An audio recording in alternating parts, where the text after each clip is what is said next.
চেহারা ছবি দেখে উগান্ডা উগান্ডাই লাগে। ওই সুন্দর সুন্দরীর চাপে পড়ে আমি কালো হয়ে গেছি। দুলো ভাই তো আগে আছে। ও দুলো ভাই, এই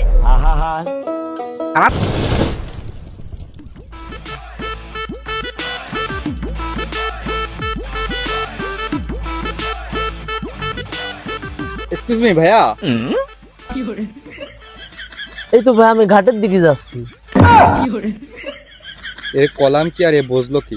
হাউ আর ইউ বড়? কোনো কাজ নেই, একটু চাহা খাতে যাচ্ছি। এরে ইংরেজি ফিংরেজি কয়ে বুঝানোর কোনো কায়দা নেই, গ্রামের খালা তো ভাই। ভাইয়া বাদ দেন, আপনি কি গফুর মুন্সি নামে কারোর চেনেন নাকি? তার বাসাটা একটু কোন দিকে আমাকে একটু বলা যাবে? গহুর মনসির বাড়ি দেখ কে আর বা। আসলে ভাইয়া আমি তার ছেলেপেলের মামা, আই মিন তার শালা। ও তাহলে তুমি তার শালা? তা তুমি তার বাড়ি ছিল না, তা কিরাম শালা? আসলে ভাইয়া আমি 5 বছর বিদেশ ছিলাম তো, তখন রোডঘাট সব পাকা ছিল, এখন সব কাঁচা হয়ে গেছে, তাই সঠিকভাবে চিনে উঠতে পারতেছি না। আসলে তুমি ঠিক কথা বলিছো। তো যাই হোক, তুমি কোন দেশে ছিলে? আর বলে না ভাইয়া, বাড়ির চাপে আর গরমের ঠেলায় গেলাম উগান্ডায়। ঠিকই আছে, তোমার চেহারা ছবি দেখে উগান্ডা উগান্ডাই লাগে। আর বলে না ভাইয়া, ওই দেশের মানুষজন এতটাই সুন্দর, ওই সুন্দর সুন্দরীর চাপে পড়ে আমি কালো হয়ে গেছি। আচ্ছা বুঝলাম। তা দুলোভাইয়ের বাড়ি যাচ্ছ, কয় কেজি মিষ্টি নিয়ে যাচ্ছ? আর বলো না ভাইয়া, এই দেশে মিষ্টির যে দাম, উগান্ডায় একটা মিষ্টি 5-6 টাকা, এইখানে একটা মিষ্টি 10-12 টাকা, তাই 2 কেজি নিছি, বেশি নিতে পারিনি।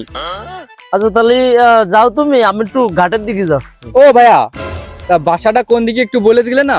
ও এই রাস্তা দিয়ে সোজা হেঁটে যাবা, হাঁটতে থাকবা না এক বরাবর 5 মিনিট, আর ওই দেখবা বাম দিকে একটা রাস্তা ঢুকে গেছে। ওই রাস্তা দিয়ে সোজা যায়, একটু সামনে যায় দেখবা ডান দিকে একটা রাস্তা ঢুকে গেছে। ওই রাস্তার ঠিক সামনে গিয়ে দেখবা সুন্দর করে একটা বাড়ি আছে। ওই বাড়ির ঠিক বাম পাশে দিয়ে একটা রাস্তা চলে গেছে, ওই রাস্তাতে নাক বরাবর সামনে চলে যাবা আবার, ঠিক আছে? ওইখানে যায় দেখবা বড় একটা দোতলা বিল্ডিং বাড়ি আছে। আসলে ভাই সত্যি কথা বলতে, আমি ওই কালো গাবেন ছাগলটার কিরে দেখছি, আমি তোমার দুলোভাই বাড়ি চিনি না। তুমি আটতে আটতে সামনে আগে যাও, সামনে লোক পাবা না, লোকের কাছে জিজ্ঞেস করলে তোমার দুলোভাই বাড়ি দেখাই দেবে না। আমার কাজ আছে ভাই, আমি তো ঘাটে যাই। আমি পারি না আর পারি না, আমি কেন মরি না, আজরাইল কি চিনে না আমারে গো।